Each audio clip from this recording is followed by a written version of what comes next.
Om Swastiastu. Assalamualaikum warahmatullahi wabarakatuh. Shalom, namo buddhaya, salam kebajikan. Halo Sobat Religi, kembali lagi bersama kami di Surya Podcast, Cerahkan Pikiran, Terangi Hati.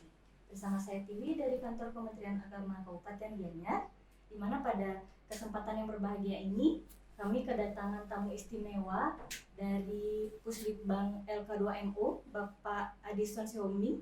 Selamat siang Bapak Adison. Selamat siang Ibu. Bagaimana kabarnya Bapak? Sangat baik dan luar biasa. Baik, sebelumnya terima kasih sekali atas kunjungannya di Kementerian Agama Kabupaten Gianyar ini Bapak. Sama-sama. Mungkin kita bisa bincang-bincang santai mengenai pembangunan zona integritas ini. Mungkin menurut Bapak, bagaimana proses pembangunan dari SETI di Kemenak Bali ini Bapak? Begini, pertama saya dari Jakarta sudah mempunyai asumsi dan argumentasi bahwa Kanwil Bali ini merupakan salah satu role model contoh dalam pembangunan zona integritas ya. Yang pertama kami mengatakan itu satu-satunya kanwil yang sudah mencapai WBK itu baru Kanwil Bali. Lalu yang kedua, kemarin survei ini dibuka dari tanggal 14 sampai 18. Nah, link saya berikan kepada Ibu ke Kanwil tanggal 14 itu. Lalu Ibu mengatakan kami baru bergerak tanggal 15 karena tanggal 14 ada acara adat ya. Nah, tanggal 15 Ibu, baru dalam waktu setengah hari itu responden 100 bahkan lebih cepat sekali dipenuhi.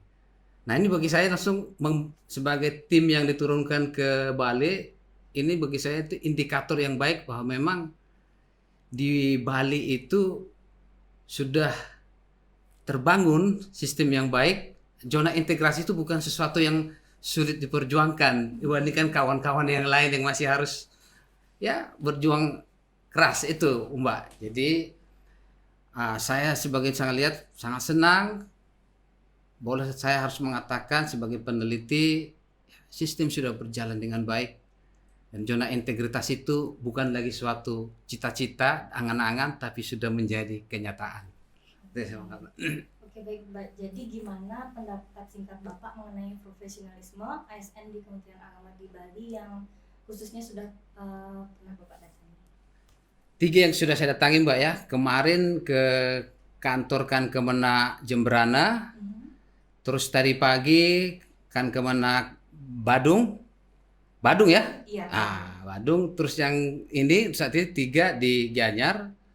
Dari hasil observasi saya, terus saya wawancara petugasnya sana, ASN yang di PTSP, terus pejabat dan yang paling counter saya yang paling terakhir untuk membuktikan itu ya responden dari mereka perwakilan dari masing-masing yang pernah mengalami layanan kan, semuanya mengatakan pada jawaban yang sama, jawabannya itu adalah sangat-sangat memuaskan. Nah, ini kalau menurut pertanyaan Mbak, saya mengatakan bahwa profesionalisme para ASN di Bali itu minimal 3 yang sudah saya tangani ini sudah betul-betul tercipta dan terwujud. Karena kalau tidak mungkin mereka ini bisa menjawab sangat memuaskan dan sama jawaban mereka. Saya memang saya kejar lagi detail. Apa sih alasan kalian bikin sangat memuaskan? Mereka bilang pertama itu adalah pelayanannya itu tuh mereka itu responsif. Kalau kami datang itu Pak, seperti kami masuk dalam keluarga sendiri. Nah itu, kami langsung diterima dengan baik, ditanya, lalu dilayani, dan pelayanannya itu cepat. Jadi ya bilang, jadi kami ini sebagai ada tadi mengatakan ada wira swasta, ada ini, kami tidak perlu bolak-balik untuk hal. Jadi penjelasannya jelas, kan ada juga penjelasan tidak jelas ya. Jelas, lengkap, akurat, dan kami tidak dibingungkan. Itu mereka bilang. Terus yang paling bisa mereka katakan, Pak, kalau kami bertanya kepada mereka, petugas-petugas ini, di luar jam kantor, kami WA, kami juga dilayani. Nah, ini pikir ternyata ini membuat mereka itu betul merasa nyaman, dekat dan percaya ya, trust itu ya Mbak yang bisa saya bagikan dari hasil wawancara saya dari responden tadi. Ya. Kemudian bagaimana gaya pemimpinan di Kemenak Bali yang sudah Bapak kunjungi dan pengaruhnya terhadap pembangunan zona integritas ini menurut Bapak Adison? Gaya kepemimpinan yang dibangun saya lihat itu adalah gaya kepemimpinan yang betul saya mata kalau itu transformatif dan partisipatif. Artinya begitu. Kalau transformatif itu adalah pemimpin itu bisa memberikan arahan, dukungan kepada setiap pribadi sehingga karyawan itu bekerja bukan hanya sekedar batas minimal. Jadi mereka betul-betul melaksanakannya itu mencapai target yang lebih gitu. Jadi ini terbukti dari indikatornya, mereka bisa mengatakan itu jawabannya sangat memuaskan.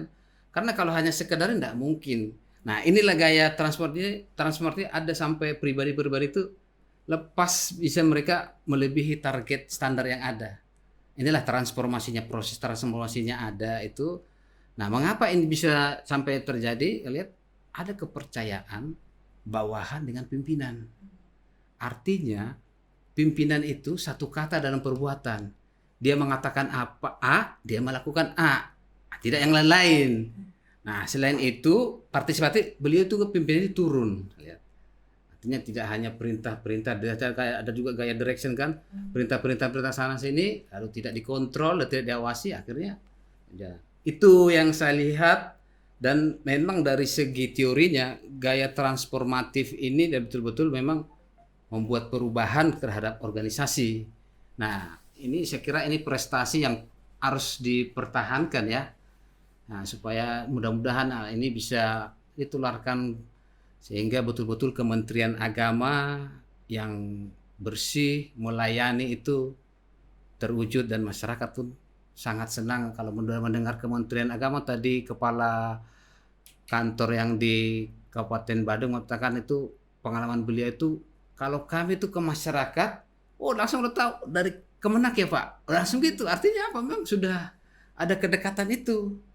Sampai katanya itu tadi Bupati ya memberikan mobil ya untuk dari ke kantor itu kan. Artinya sebagai ya artinya ini dukungan bahwa kan Kemenak Badung sungguh-sungguh melakukan pelayanan kepada masyarakat secara memuaskan, konkret, dan Bupati masih terbantu. Kalau enggak itu enggak mungkin orang memberi. Coba Mbak juga kalau Mbak enggak senang mau memberi sesuatu ke orang lain enggak kan? Nah itu buktinya itu maksudnya. Saya sebagai peneliti lalu berdasarkan evidence. Itulah tujuan saya ke sini mencari dan menemukan evidence. Begitu Mbak. Ayo. Baik Bapak Adison. Kemudian untuk kesan khusus nih untuk kami di kantor Kementerian Agama Kabupaten Gianyar. Bagaimana Pak Adison? Nah, jadi yang kesan saya karena baru ini ya, Grace ya, saya baca. Pimpinannya tadi beliau itu ya Bapak yang ganteng tadi itu ya. Beliau sangat memberikan apa ya tadi kan saya ditanya tadi beliau apa strategi Bapak sehingga bisa saya katakan tadi jawaban responden itu mereka sangat menjawab tadi. Sangat bagus, sangat baik. Saya tanya, kira-kira apa Pak yang bikin mereka itu? Saya bilang, apakah Bapak persiapkan? Ternyata tidak. Jadi ada responden mengatakan, Pak siapa ya? Saya tulis itu Pak, saya betul, Pak Suwaji. Beliau mengatakan tadi, benar Pak, saya ini takut Pak bang kesini. Kenapa? Saya bilang, saya kemarin dihubungi, pokoknya Bapak besok ke kantor Kementerian Agama, udah. Jadi saya nggak pernah berurusan apa, saya tidak tidur katanya gitu. Ternyata saya bilang relax, ternyata. Jadi saya melihat ini apa? Ternyata responden itu apa adanya, disuruh datang, tidak disetting gitu ya. Saya bilang, Bapak sekarang relax ya, saya bilang. Nah, apa yang mau saya katakan ini? Saya bukan sebagai saya peneliti, ini artinya sangat besar bagi saya. Artinya pemimpin di sini Bapak Kepala Kantor memberikan saya sebagai peneliti melakukan penelitian dengan pure murni apa adanya. Jadi data yang saya peroleh, fakta yang saya peroleh itu apa adanya, memang tidak diatur-atur, tidak direkayasa. Tidak disetting loh. Itu maksud saya. Nah, hal ini indikasinya positif bagi saya. Jadi tadi Mbak lalu saya tanya ke Bapak tadi apa? Nah, beliau mengatakan pertama itu ada 3 dia bilang kata. Saya kira ini sangat saya sangat puas dengan jawaban. Jadi betul-betul beliau itu menyiapkannya dengan baik konsep, baik sistem. Jadi beliau kata pertama tadi itu pendekatan. Pendekatannya itu bukan hanya sekedar hai ho begitu ini bilang. Jadi pendekatan betul-betul pendekatan personal, ada ikatan emosi. Nah, kalau ini sudah ada terbangun pasti kita apapun itu responden itu akan mau kalau sudah ada ikatan emosi itu ya. Dan kedua beliau katakan itu pengawasan. Nah, ini yang selama ini lemah ya gitu ya, pengawasan. Karena tidak mudah melakukan pengawasan ini. Jangan sampai pengawasan kadang-kadang bisa membuat orang stres, tapi pengawasannya betul-betul bersama, didampingi, dan ketiga itu penataan. Nah, saya pikir ini clue yang sangat baik. Jadi kesan saya tadi dengan pimpinan itu yang saya mengatakan begini, bahwa pimpinan Dikan Kemenak Gianyar ini sungguh-sungguh mempunyai konsep, mempunyai niat, dan dipersiapkan secara penuh kesadaran intelektual bagaimana supaya zona integritas itu sungguh-sungguh terwujud. Beliau katakan tadi, saya mulai dari diri saya, Pak. Sebuah korupsi itu supaya saya mulai dari diri saya harus bisa menjadi contoh. Nah, setelah itu terus saya mengadakan edukasi kepada ASN di sini sehingga kami sama-sama bergerak bersama. Jadi organisasi itu solid, kami jadi satu. Itu sebenarnya. Itulah kuncinya. Jadi kesan saya tadi pokoknya jempol profesional, perjuangkan, saya bangga. Ya, mudah-mudahan ini bisa dilaksanakan oleh satker-satker lain. Kita tahulah menjadi pemimpin yang bisa menjadi teladan itu sangat sulit. Itulah sebenarnya yang kita butuhkan di negara ini ya. Nah, itu mudah-mudahan. Jadi mulai dari pemimpin manapun, kita pun pemimpin diri kita sendiri. Karena saya kadang-kadang juga sebagai peneliti ini kita selalu dikatakan tuh oleh pemimpinnya menjadi peneliti cuma 2 gitu seperti kita, boleh salah tapi tidak boleh bohong. Makanya tadi saya rekam semua, jadi tidak ada saya rekayasa data yang saya dapat ini. Jadi tidak boleh bohong, boleh salah itu artinya mungkin input data, pengolahan data, tapi saya harus melaporkan apa adanya. Jadi terima kasih sekali. Saya berterima kasih kepada Bapak Kepala Kantor di Gianyar sudah menerima saya, membantu saya sehingga riset ini dapat masuk dengan baik. Juga kepada kawan-kawan semua yang bertugas ini, pertahankan, perjuangkan, baru itu tingkatkan prestasi baik ini. Itu Pak yang saya katakan. Pak, ini yang terakhir. Iya. Bagaimana kesan dan pesan Bapak setelah melakukan survei sejauh ini? Kesan saya itu kalau katakan kesan pertama sangat menggoda mungkin ya. Sangat berkesan ya. Pertama mulai saya memberitahukan saya akan turun ditugaskan oleh pimpinan saya, Kepala Puslitbang ke Bali untuk melakukan survei sekaligus melihat data kualitatif. Ibu Kakando sangat responsif ya. Jadi beliau langsung menawarkan apa yang bisa saya bantu Pak supaya Bapak bisa lakukan. Lalu beliau langsung arahkan, saya tunjukkan, saya akan ke kabupaten ini, Ibu ini. Baik, langsung saya sangat dibantu, berikan komandan kepala Pak S Rina ya. Apa?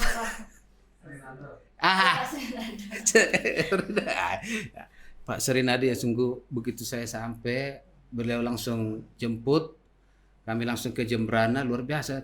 Tadi malam kami tuh bayangkan Mbak, sampai hotel itu jam 23.50. Saya sampai hotel, beliau masih balik itu gini. Itu luar biasa. Baru pagi jam 9 beliau sudah. Jadi artinya saya lihat saya sangat senang, artinya riset saya terbantu, pelayanannya memang ndak dibuat-buat lah apa yang kalian capai ini. Itu saya mengatakan begitunya. Jadi pelayanan prima responsifnya itu betul-betul ada. Jadi kesan saya sangat luar biasa, mohon ini dipertahankan. Jadi pelayanan prima sudah terwujud. Nah ini saya kira modal yang baik, emas yang harus ditularkan. Kalau bahasa sekarang virus yang baik yang harus disosialisasikan ke orang lain sehingga semuanya menjadi baik. Itu baik. Udah sekian Pak Adi.